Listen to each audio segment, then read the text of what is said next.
ពេលនេះបងបានជួបហើយមនុស្សដែលបងស្រឡាញ់ហើយបងសែនពេញចិត្តនៅចរិយាស្រស់ស្រីទន់ភ្លន់ញេមញក់ចរចែរឿងរូឆេវឆាវក្នុងចិត្តបងប្រាប់ថាស្រឡាញ់អូនរោគបោខំស្វែងរកអូនជាយូរមកហើយតែប្រសើរស្រស់ស្រីនៅទីណាពេលមុនម្ដេចទៅតែពេលនេះទើបបងហាញខ្លួនបងស្រឡាញ់រូបអូនស្រឡាញ់មែនពិតបើសិនជានៅទំនេរសុំស្រឡាញ់បានទេមិនចាំបាច់ដល់ស្នេហ៍ឲ្យបងបាននិយាយពីពិតផ្អែមល្ហែមបារម្ភគិតគូនឹងអូនក្រែងថ្ងៃមួយប្រសើរទុនចិត្តតារ៉ាតាណារ៉ាតាតារ៉ារ៉ាតាណារ៉ាណារ៉ាតាតារ៉ាណាតាណារ៉ាណារ៉ាតាតារ៉ាតារ៉ាតារ៉ារ៉ាតារ៉ារ៉ារ៉ា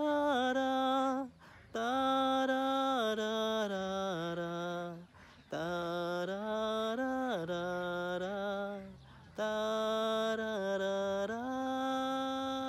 រ៉ាពីមុននៅទុំនេក៏រួងបានដែរតែដូចរស័តអណ្ដាត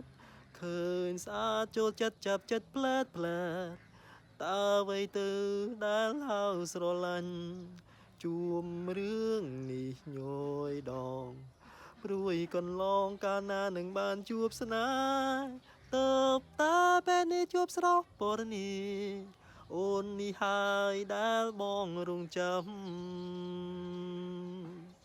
ពេលនេះបងបានជួបហើយមនុស្សដែលបងស្រឡាញ់